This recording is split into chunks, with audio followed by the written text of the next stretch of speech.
అధిష్టానం సరికొత్త వార్తల ప్రపంచం. అధిష్టానం వాక్ స్వతంత్ర ప్రజాబలం. వెల్కమ్ టు అధిష్టానం టీవీ. ముందుగా బులెటిన్లోని హెడ్లైన్స్.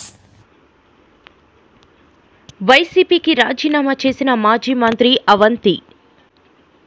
చంద్రబాబు అబద్ధాలు మోసాలుగా మారాయని, అవే ప్రజల్లో కోపంగా మారుతున్నాయి జగన్. రానున్న 3 నెలల్లో ప్రతి పింఛను జిల్లా కలెక్టర్లు పరిశీలించాలని సీఎం చంద్రబాబు ఆదేశాలు. వైఎస్ఆర్సీపీ కార్యకర్త ప్రేమ్ కుమార్ ఎక్కడా? మంత్రి అంబటి రాంబాబు ఆగ్రహం. రైతు బాంధవుడు చంద్రన్న, రైతు ద్రోహి జగన్ టీడీపీ నేత. కూటమి ప్రభుత్వం 6 నెలల విజయాలపై దమ్ముంటే చర్చకు రావాలి టీడీపీ నేతలు.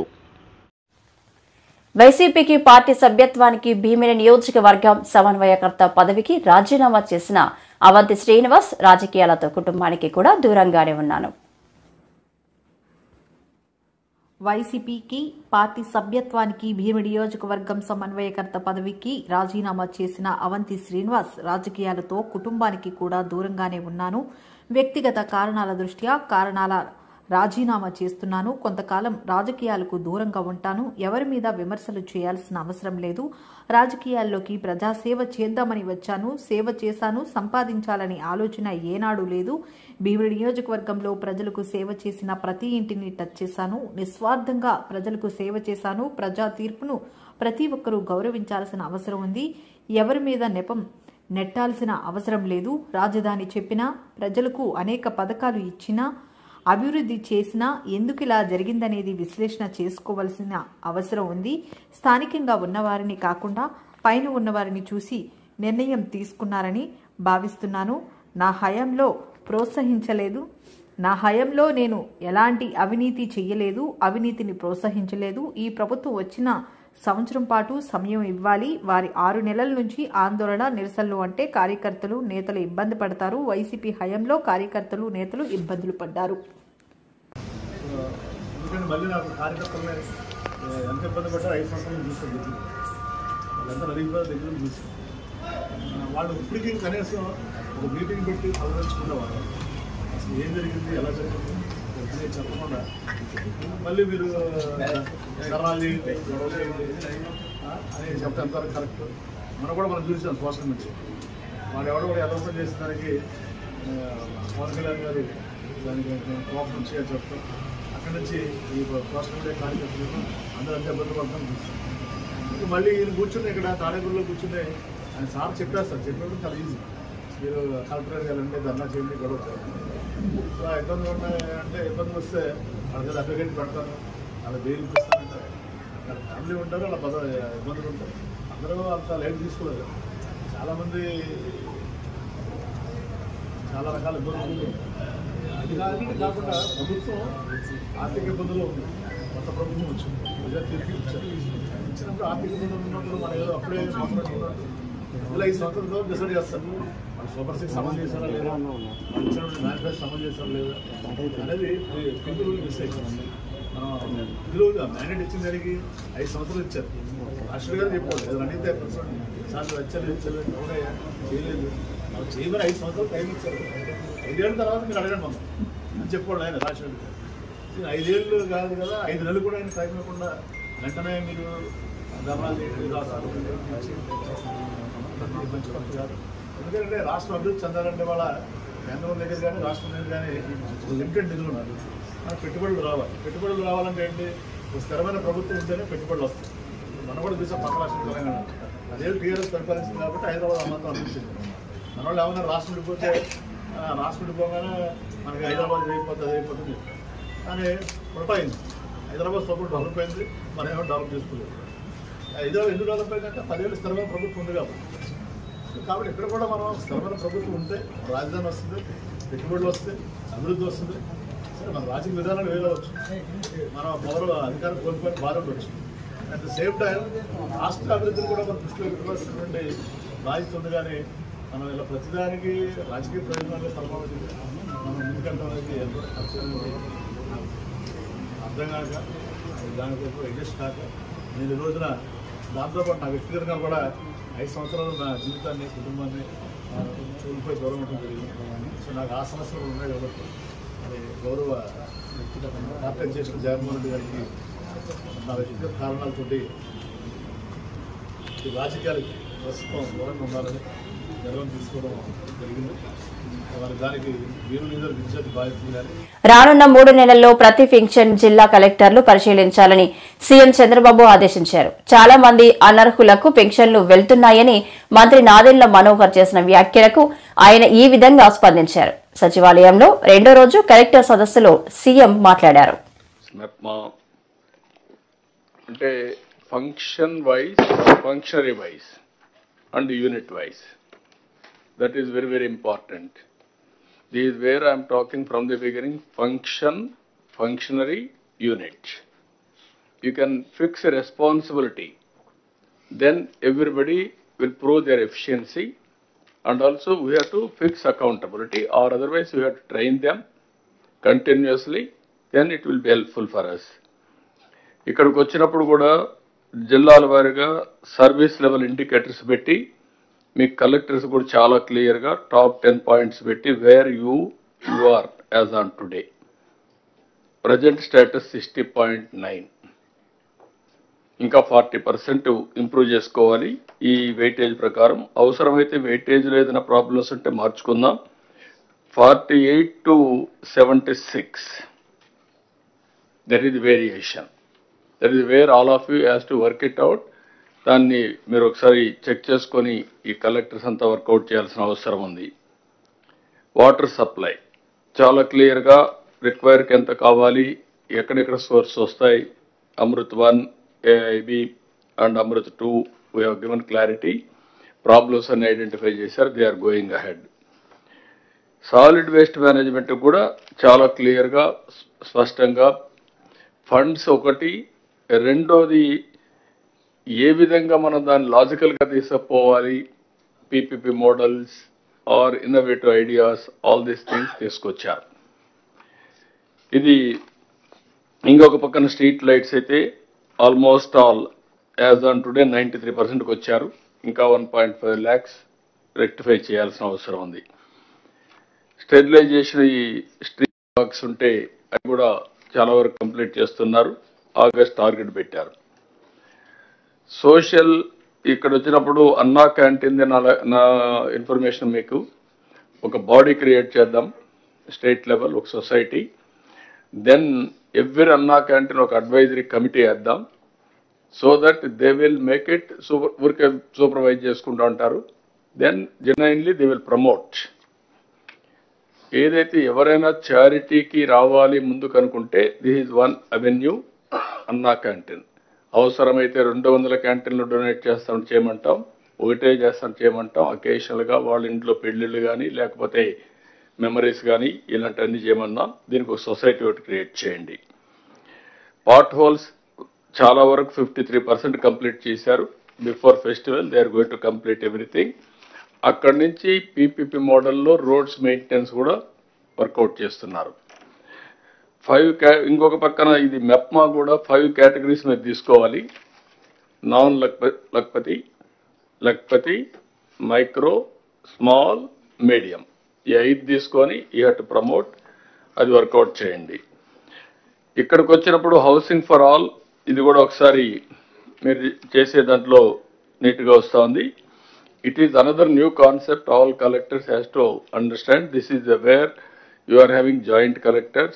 Joint collectors are all Urban Development Authority MDs. వాళ్ళ ద్వారా ఈ టౌన్షిప్స్ పెట్టారు. ఇది ఒక విధంగా చెప్పాలంటే finance mobilisation model. It is only creative idea. Will mobilise finance. That money will be used for beautification, other purposes. This is a good idea.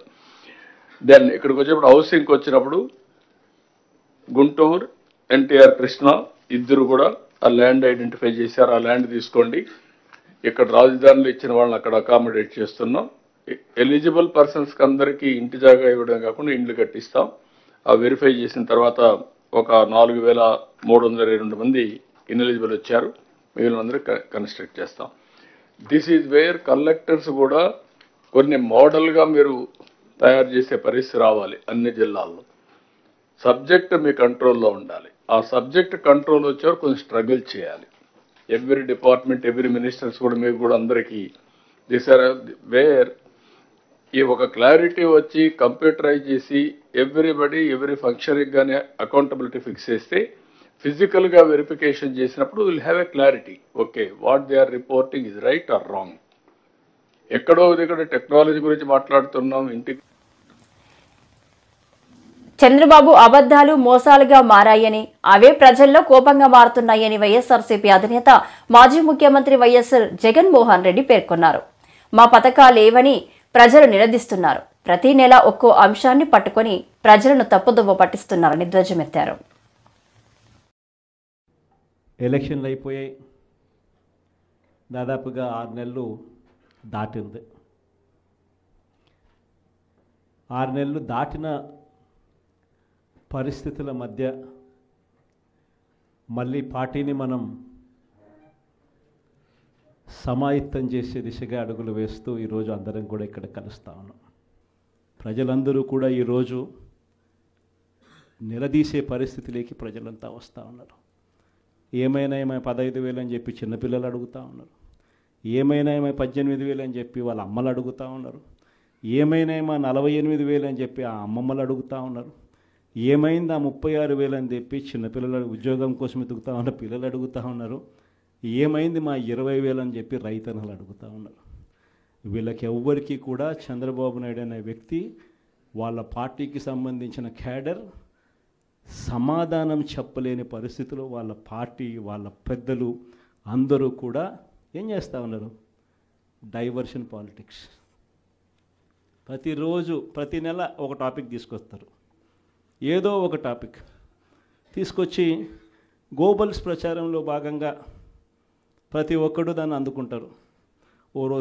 ఓసారి తిరుపతి లడ్డు అంటారు, ఇంకొకసారి జూన్లో ఋషికొండ భవనాలు అన్నారు, జూలైలో శ్వేతపత్రాలు మదనపల్లి ఫైల్స్ అన్నారు, ఆగస్టులో ముంబై నటి నా పేరేం పేరు కాదాంబరి అన్నాడు, సెప్టెంబర్లో ప్రకాశం బ్యారేజీని బోట్లతో ఢీకొట్టి గేట్లను పడగొట్టాలని చెప్పి మనం ప్లాన్ చేసినామని అంటాడు. అక్టోబర్లో సరే ఇంకా ఎట్టాగ మీరు అంతా చూశారు, నా కుటుంబాన్ని తీసుకొచ్చినాడు. నవంబర్కి వచ్చేసరికి బడ్జెట్పై దృష్టి మళ్లించడానికి 14 లక్షల కోట్ల అప్పులు అని చెప్పి, డిసెంబర్లోకి వచ్చేసరికి ఇప్పుడు కొత్తగా మీరు అంతా మనం చూస్తూ ఉన్నాం, రేషన్ బియ్యం అంటానండి. ఇప్పుడు కొత్తగా కనిపిస్తూ ఉందా రేషన్ బియ్యం అని చెప్పి. ఇప్పుడు నాకు నిజంగా ఆశ్చర్యం అనిపిస్తుంది రేషన్ బియ్యం కథలీలు చెప్తా ఉన్నప్పుడు. ప్రభుత్వంలో ఎవరున్నారు అని, ప్రభుత్వంలో మనం ఉన్నామా, ప్రభుత్వంలో వాళ్ళు ఉన్నారా అని నాకు అర్థం కాల. 7 నెలలు అయిపోయింది, దాదాపుగా 6.5 నెల అయిపోయింది వాళ్ళ ప్రభుత్వం వచ్చి. 6.5 నెల 7 నెలలు అవుతూ ఉంది వాళ్ళ ప్రభుత్వం వచ్చింది. ఎమ్మెల్యేలు వాళ్ళు, మంత్రులు వాళ్ళు, కలెక్టర్లు వాళ్ళు, జాయింట్ కలెక్టర్లు వాళ్ళు, పోలీసులు వాళ్ళు, ఎంఆర్ఓలు వాళ్ళ అధికారులే, చెక్ పోస్టులు వాళ్ళవి, అన్నీ వాళ్ళవే. ఎన్ని దాటుకొని మళ్ళీ పోర్టుకు వచ్చింతే పోర్టులో కస్టమ్స్ అధికారులు, పోర్టులో సిఐఎస్ఎఫ్ పోలీసులు, ఇవన్నీ కూడా వీళ్ళు పొత్తులో ఉన్న కేంద్ర ప్రభుత్వం మనుషులు. మరి ఇవన్నీ దాటుకొని ఏదైనా మెటీరియల్ బోటులోకి పోగలుగుతుందా? ఆశ్చర్యం ఏమిటంటే ఈయన పోయిన బోటు పక్కబోటే ప్రస్తుత ఫైనాన్స్ మినిస్టర్. గుంటూరుకి చెందిన వైఎస్ఆర్సీపీ సోషల్ మీడియా కార్యకర్త కొరిటిపాటి ప్రేమ్ కుమార్ ను ఎవరో తీసుకువెళ్లారని మాజీ మంత్రి అంబటి రాంబాబు ఆందోళన వ్యక్తం చేశారు. అర్ధరాత్రి 3 గంటలకు వచ్చి పోలీసులు అని చెప్పి ప్రేమ్ కుమార్ ను తమ వెంట లాక్కెళ్లారు. ఈ ఘటనపై తక్షణమే పోలీసు డిపార్ట్మెంట్ ప్రేమ్ కుటుంబానికి సమాచారం ఇవ్వాలని అంబటి డిమాండ్ చేశారు. దానిలో సోషల్ మీడియాలో ఉంది చూడండి, నేను నా ట్విట్టర్లో కూడా ఉంది, వదిలిపెడతాము మేము. ఎక్కడ పోతారు? మాది ఒక రాజకీయ పార్టీ అయ్యా, ఇవాళ బుట్టి రేపోయే పార్టీ కాదు, మాది ఒక రాజకీయ పార్టీ గుర్తుపెట్టుకోమని మనం చేస్తున్నా. కాబట్టి ధర్మాధర్మాలు లేకోకుండా వ్యవహరిస్తున్నటువంటి లోకేష్ నాయకత్వంలో ఉన్నటువంటి ఒక గూండా లాంటి పోలీస్ ఆఫీసర్ల వ్యవస్థ. గూండాల్లా ఉన్నారు పోలీస్ వ్యవస్థలో. ఎవరిని పిక్ చేసినా అంట ఐపీఎస్ ఆఫీసర్ని, రిటైర్డ్ ఐపీఎస్ ఆఫీసర్ని, నలుగురు ముగ్గురు రోజు వాళ్ళతో సంభాషణ. వాడిని బట్టురా, వీడిని బట్టురా, వాడిని కొట్టు, వీడిని కొట్టు. ఒక షాడో గూండా సామ్రాజ్యంలాగా నడుస్తూ ఉంది లోకేష్ గారి నాయకత్వంలో. ఆయనే హెడ్. రోజు ఆ ముగ్గురు నలుగురు ఐపీఎస్, రిటైర్డ్ ఐపీఎస్ ఆఫీసర్ అంట, ప్రజెంట్ ఐపీఎస్ ఆఫీసర్లు అంట కూర్చోబెట్టుకు మాట్లాడుకుంటున్నారు. ఎన్నాళ్ళు దాగుతాయి మీ రహస్యాలు? ఎక్కడికే దాగవు ఈ సమాజంలో, అన్నీ బయటకు వస్తాయని కూడా ఈ సందర్భంగా మనం చేస్తూ మరొక్కసారి డిమాండ్ చేస్తున్నాం. తక్షణమే ఆ కుటుంబ సభ్యులకు ప్రేమ్ కుమార్ ఎక్కడున్నాడో సమాచారం ఇచ్చి ఊరట పరిచే విధంగా చేయండి. ప్రజాస్వామ్యంలో ఇది న్యాయబద్ధమైనటువంటి కోరిక. అది చేయకపోతే మీరే మూల్యం చెల్లించాల్సి ఉంటుందని కూడా చెప్పదలుచుకున్నాను. ఓకే సార్, 3 సార్లు ఎంతోమందిని సోషల్ మీడియా వర్కర్స్ని లోపల పెట్టారు, మీరు కొట్టారు. మ్యాజిస్ట్రేట్ ముందుకు వచ్చి చెప్పారు మమ్మల్ని కొట్టారండి అని. దాని మీద కూడా ప్రైవేట్ కంప్లైంట్స్ పడేస్తాం. అన్యాయం జరిగితే సహించడానికి సిద్ధంగా రాష్ట్ర ప్రజలు లేరనే విషయాన్ని కూడా గుర్తుపెట్టుకోండి. ఎర్రబుక్ ఒకటి రాసి మీ ఇష్టం వచ్చినట్టుగా రాష్ట్రాన్ని పరిపాలన చేస్తున్నారు. దీనికి మూల్యం చెల్లించక తప్పదు. తక్షణమే నేను విజ్ఞప్తి చేస్తున్నా, డిమాండ్ చేస్తున్నా, ఈ రాష్ట్ర పోలీస్ అధికారుల్ని, ముఖ్యంగా డీజీపీ గారిని, మన ఎస్పీ గారిని తక్షణమే ఈ కుటుంబ సభ్యులకు సమాధానం చెప్పండి. వాళ్ళు దొంగలు తీసుకెళ్తే దొంగలు తీసుకెళ్లారని సమాధానం చెప్పండి. పోలీసులు మాకు సంబంధం లేదని సమాచారం చెప్పండి. లేదా పోలీసులు తీసుకెళ్తే ఇమీడియట్గా మీరు కేసు ఏది పెట్టుకున్నా 24 అవర్స్లో you must produce before the కోర్టులో ప్రొడ్యూస్ చేయండి చట్టం ప్రకారం. లేకపోతే మేము ఊరుకోమని కూడా ఈ సందర్భంగా మనవి చేస్తున్నాం. వైఎస్ఆర్ కాంగ్రెస్ పార్టీకి సంబంధించినటువంటి వ్యక్తుల్ని ఈ విధంగా హెరాస్ చేసి వైఎస్ఆర్ కాంగ్రెస్ పార్టీని అణగదొక్కాలని మీరు అనుకుంటున్నారేమో. మీరు అణగదొక్కిన కొందికి వైఎస్ఆర్ కాంగ్రెస్ పార్టీ వాస్తవానికి దాని గురించి వారి సతీమణి, వారి పాప ఇద్దరు కూడా రాత్రి జరిగిన విషయాన్ని మీకు వివరిస్తారు. చెప్పండమ్మా, పర్లేదు, జరిగింది చెప్పండి. ముందు పెద్దగా తలుపు శబ్దం డోర్ కొట్టినట్టు వినిపించిందండి. ఆగకుండా కంటిన్యూగా 1 గంట సేపు కొడుతున్నారు. నాకేం అర్థం కాక ముందర నేను వచ్చి తలుపు తీసాను. తీస్తే ప్రేమ ఉన్నారమ్మా, ఎవరండి మీరంటే ప్రేమ ఉన్నారమ్మా అన్నారు. ఉన్నారండి, పిలుస్తాను, పిలవండి అన్నారు. పిలుస్తామన్నాను. వచ్చి పిలిచేలోపు కరెంటు లేదు. ఏంటి ఇంట్లో కరెంటు అని లైట్లు మొత్తం వేసినా కూడా కరెంటు లేదు, రావట్లేదు. అందరికీ ఉంది, మాకు లేదు. ఎవరు వచ్చారు ఏందో అని చెప్పి తను వెళ్ళి చూస్తాను. ఎవరండి మీరు అనే లోపు చుట్టూ 4 ఒకేసారి ఇంకా కదలనీయకుండా ఉంచేశారు. ఎవరండి మీరు, ఎవరు మీరు అంటే తర్వాత చెప్తాను రండి అని తీసుకొని వెళ్ళిపోతున్నారండి. ఇంకా మాకు భయం వేసి ఇంక పిల్ల కూడా కొంచెం అడ్డుపడబోతే పిల్లని ఇంకా మమ్మల్ని ఆడవాళ్ళని నిజంగా ఇట్లా నెట్టేశారండి. ఇంకా మాకేమో భయం వేసి ఒక అడుగు వెనకేసరికి ఇంకా కూటమి ప్రభుత్వం 6 నెలల విజయాలపై దమ్ముంటే చర్చకు రావాలని టీడీపీ నేతలు సవాల్ విసిరారు. ఈ మేరకు మీడియాతో మాట్లాడారు. 6 నెలల్లో కూటమి ప్రభుత్వం సాధించిన విజయాలను వివరిస్తూ జగన్ రెడ్డి పాలనలో సాగించిన అరాచకాలు, ప్రభుత్వంపై చేస్తున్న అబద్ధపు ప్రచారాలపై ధ్వజమెత్తారు. పెట్టి ఆ విధానంలో ప్రజల ఆస్తుల్ని లూటీ చేసినటువంటి విధానం కూడా చూసాం మనం. ఎవరికి ప్రభుత్వమే ఈ పరిస్థితికి తాళపడితే ఎవరికి చెప్పుకోవాలని ప్రజలు భయంకరమైన పరిస్థితులు ఎదుర్కొన్నారు. అందుకే ఆనాడు ఎన్నికలకు ముందు హామీ ఇచ్చాడు బాబు గారు. ఎన్నికలు అవుతూనే మొట్టమొదటి సంతకం ల్యాండ్ టైటిలింగ్ యాక్ట్ ఏదైతే భూబకాసురులకి అనుకూలంగా ఉందో దాన్ని రద్దు చేయటం జరిగింది. అప్పటి నుంచి ప్రజలు ఇప్పుడు స్వేచ్ఛా స్వాతంత్రాలు పీలుస్తున్నారు. రాష్ట్రంలో హాయిగా జీవనం చేస్తున్నారు. ఇదివరకు కనీసం ఫ్యామిలీ మెంబర్స్తో ఫోన్ మాట్లాడుకోవాలన్నా భయపడేటటువంటి రోజులై ఇప్పుడు స్వేచ్ఛా స్వాతంత్రాలను అనుభవిస్తున్నారు ప్రజలు. ఎక్కడ మీటింగ్ పెట్టుకోవాలన్నా ప్రజాస్వామ్యం లేదు. ఇప్పుడు ప్రజాస్వామ్యబద్ధంగా అందరూ వారి యొక్క సమస్యలు ప్రభుత్వానికి తెలియజేసే అవకాశం ఇవ్వటం జరిగింది. అంతేకాకుండా ఇక పాలన విషయంలోకి వస్తే సంక్షేమం గురించి మాట్లాడితే చంద్రబాబు నాయుడు గారి పాలనకి వైసీపీ పాలనకి నక్కకి నాగలోకానికి ఉన్నంత తేడా ఉంది. ఈ మాట నేను ఎందుకు చెప్తున్నానంటే ఆధారాలతో చెప్తున్నటువంటి విషయం.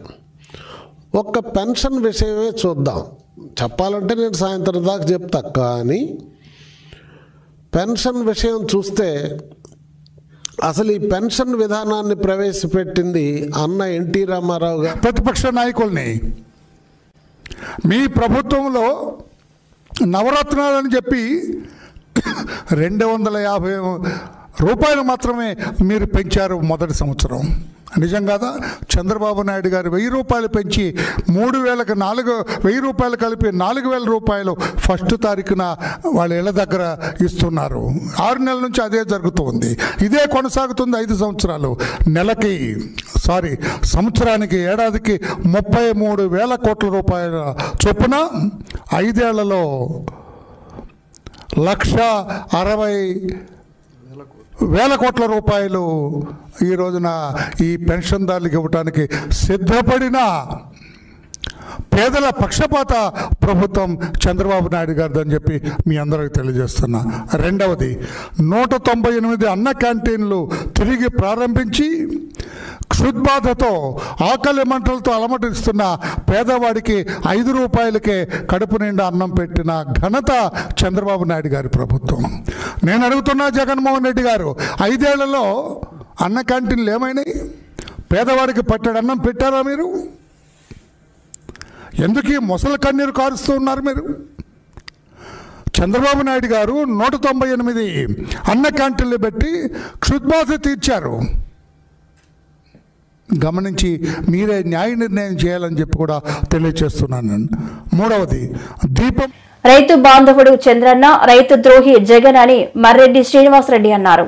ఈ మేరకు మీడియాతో మాట్లాడారు. రైతులను పండుగ ఆదుకున్న ఆపద్ బాంధవుడు చంద్రబాబు అయితే రైతు ద్రోహి జగన్ అని విమర్శించారు.